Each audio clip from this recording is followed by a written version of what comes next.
Hello everybody. Well, we'd sown all those flower seeds yesterday. They all need their turn on the propagators in the greenhouse at home. Now, as I was saying yesterday, they don't necessarily need that heat, but for me it speeds the growth on. It gives them the optimum temperatures that these plants or that these seeds need to get going properly.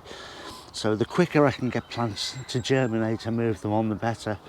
So I've had to take all those home, put them in the greenhouse at home, had the reshuffle, and I brought 3 trays of plants down, and there'll be a couple more coming down over the next 3 or 4 days as well. These are germinated, they've got started, and now they can go and sit in the tunnel in here and be allowed to grow on. Now, part of that cycle is I've got to move plants on all the time. It's a big circle all the time. I start seeds off, get them germinated, fetch them down, and then I've got to put them somewhere. Now, I'm not really running out of space, but I am kind of. So we'll go into the polytunnel now and we'll have a look, take these in.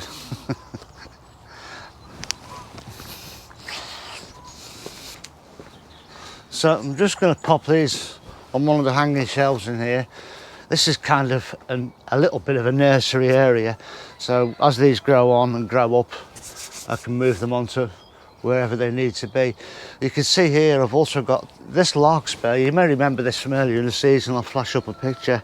I cold stratified these outside, and now these are ready potting on, so they're going to take up more tray space, so I need somewhere to put lots of trays of plants quite quickly. You can see these onions, they'll be better off elsewhere, so we'll go and have a look at that now.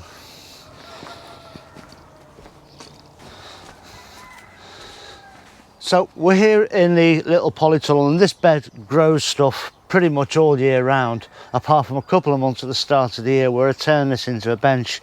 And I did have some lettuces there and some Asian greens up here, which are now finished, gone over, or been ripped out. They're all finished. Those lettuces were in an appalling state, so just ripped them out, tidied the bed up, and now put these front bars back on, and I can simply untangle this,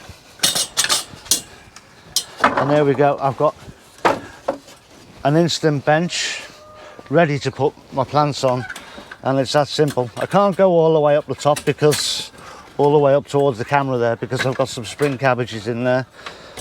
But this bench space in here will be very welcome, and I'll be able to use this straight away. I'll be potting on those larkspur today, probably a few other things, and there we go. We've got an instant temporary bench, and this will be the last resting place for a lot of the plants. Once they're finished on here, they're taken off here, they're being planted out. So this is great, and it's fairly cool in here. This is an old tunnel now that's full of holes. Some of these window flaps, you know, are non-effective anymore, so the draft gets in. So it's almost like a cold frame come polytunnel. So the plants will be hardening off in here as well at the same time, which to me is fantastic. So we'll get this filled up over this next couple of weeks fairly easily and fairly quickly. And I'll be in a position to be able to cover these plants if I need to easily if we get a late frost predicted, so that I can protect everything. And once all the plants are gone from here, these just get lifted up and wired up again, and then we're back to a proper bed space to grow in. So that's where a lot of my plants will end up this year. So now that I've got the benches ready in the small polytunnel, I can start to move these larkspur on. What I'm going to try and do is just take out a big chunk of plants. There we go, like that. Divide it up a little bit, and then hopefully the compost will just shake off these, and these will separate nice and easy.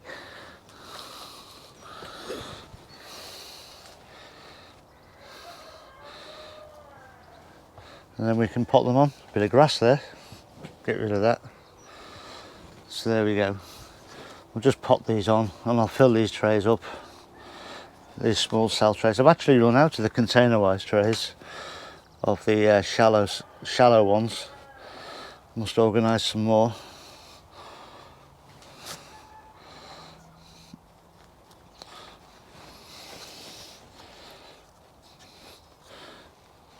Yeah, so there we go.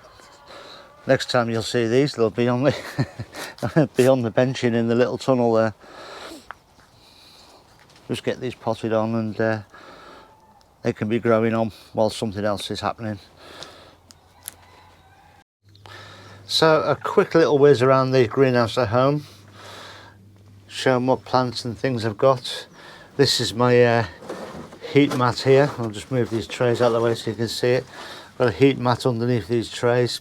These are all the seeds I sowed the other day, as are these on the propagator. Then I've got tomato, peppers and chilli and aubergine plants in here.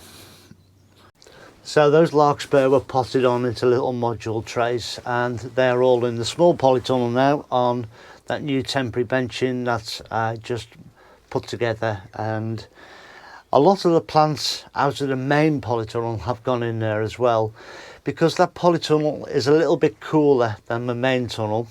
It's full of holes, it's old, some of the window flaps don't work well, so it's sort of bordering the line between a polytunnel and a cold frame. Plants will actually harden off in there, and day by day you can feel the leaves getting tougher as they are hardened off. So it's a great staging post for the plants coming out of the main tunnel, go into there, and then for a couple of days I'll leave them outside before planting them. And this is part of this whole sort of workflow, and myself spreading my load of all the plants I need to create to fill such a big plot. I start plants off in here, or even on the kitchen windowsill on heat, to get them going and try to give them the optimum temperature so that they germinate quick, and then I can grow them on a little bit in the residual heat of this greenhouse, although it's not much. It's only got a frost heater in here, just to grow them on a little bit, and then they go down to the main polytunnel. But once they're off the propagator, new seeds go on, and I keep this going all the way from the start of the year all the way up until about the end of April, where I start sowing in the polytunnel properly, or in trays on the polytunnel. The heat will soon be turned off, as I say, in a month's time. These tomatoes, peppers, aubergines and chilies, these will all stay here for another month yet. These will need potting on, they'll need thinning down. I don't need all these plants, I've just grown them because you get losses. So I'll pick the ones I want to keep, pot those on, and then pass the rest on to other people.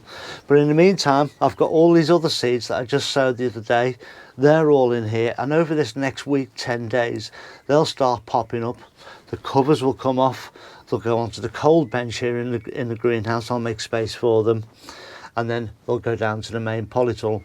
As they grow on in there, they'll get moved into the small polytunnel, and so this circle keeps going. As soon as things have come off the heat, on either on the heat mats or on the propagator bench here, new seeds will go on to replace it. So that cycle keeps going, and that workload for me spreads out. It doesn't take me long to pot plants on, it doesn't take me long to seed. All these things happen very quickly, so it just keeps everything going in a rotation fashion. And it's only sort of the knowledge of many years of doing this that I know, right, this is the month to get this on and this is the month to do that.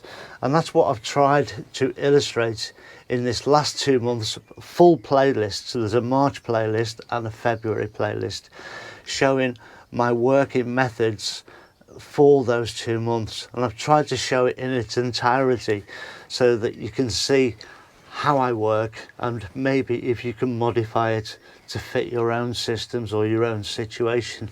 So I do hope that that's helped. This will be the second to last video in this series. I won't be doing a playlist for April. I'll still show the seeds that I'm sowing. I'll still show, if I think it's of benefit, I'll still show you my sowing them and potting them on, where I can pass on some useful information, but I won't be doing a full physical playlist for that month. I don't think it's necessary, and I don't want to become known for doing one thing, and there's plenty of other gardening things I need to be getting on with and show on video. So I do hope you've enjoyed this, and I do hope you've got something from it, more importantly, and if you have, that really makes my day. But anyway, the seed sowing, as I say, goes on next month. There's lots of exciting stuff coming up, so do stay tuned for that. And if you haven't subscribed, please do. Big red button's just down here. It doesn't cost you anything, and I don't even bite, you know, so it's all good. Don't forget, tonight also we've got a live cast on Tony C. Smith's channel, and I'll put a link to that in the description. That's at 7 o'clock. There's Tony, a lady from America called Audrey, and myself will be on there chewing the fat about gardening things that are current or maybe not so current. So have a look at that. But for this video, that's it. Look after yourselves, everyone. Stay safe. I'll see you soon. Ta-ra now.